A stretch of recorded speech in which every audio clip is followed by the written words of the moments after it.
Hey guys, welcome to RPA Feed, and in today's video we will be looking at how you can create a variable with various options. Okay, so let's get started with this. We have these many options while creating a variable. We have constant, you can use input, output, or you can either use input, output both, and otherwise you can ignore both of them.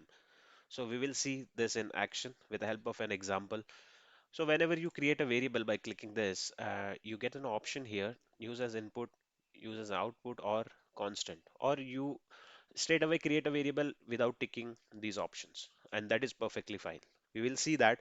Let me create an str name, variable of type string, and I'm not checking any of the boxes, as you might have seen this in earlier bot examples.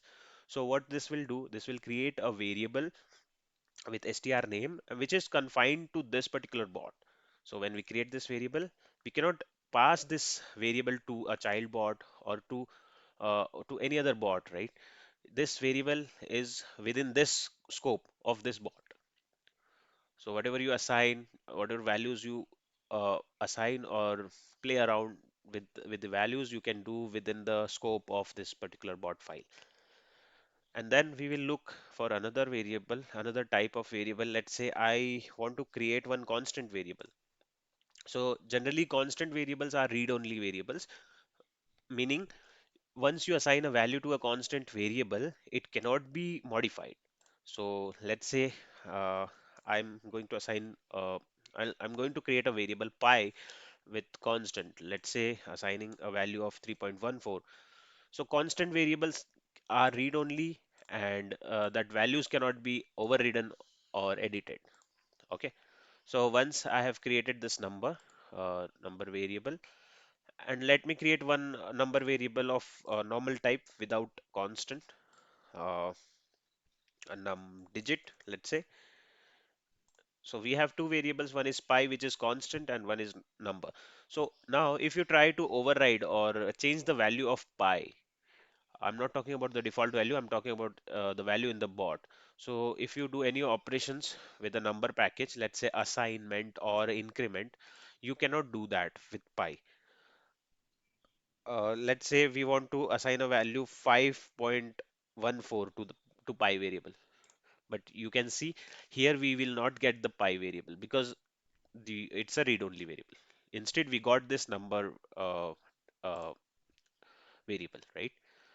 So that's about the constant read-only option.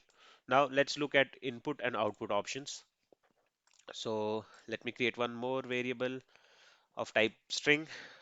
It can be of any type. So I want to pass this information from one bot to another bot. We have seen this in our previous video using input and output. So I'll still clarify here. Um so let's say uh, str account number. Okay, so this is my variable, and I want to pass it to another bot which is being called here. From this bot, I'm calling one child bot, and in that child bot, I want to pass account number so that that bot can do some manipulation or can fetch the data. So input variables can be passed from parent to child bot. So you need to declare this as input variable. So this can be now passed from this bot to child bot, and that value can be extracted, and there the manipulations or any operations can be done on that. Similarly, if you specify this as an output, so from child bot to parent bot. So if in your child bot, if you want to assign some data and pass it back, like the status success, was the operation was the whatever operation you have performed was successful or not. You want to assign a variable called success and pass back to uh, maybe str result, and based on success or failure, you want to pass that information back to the parent bot. So in that case, you can assign that variable as output variable. So this will be in your child bot. So remember the difference. When you assign a variable as an input, that value can be passed from parent bot to child bot. And when you assign a variable as an output, the value can be passed from child bot to parent bot. Okay, this is the difference. And when you assign this variable, and when you make this variable as both input, use as input and output, then it's a bidirectional. It can act as an input as well as output variable, right? The value can be passed in both the direction.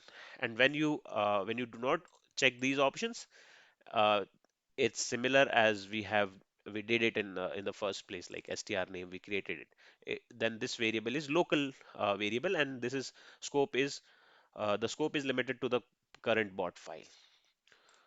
So guys, that's all for variable creation in A360. Hope you have enjoyed this video.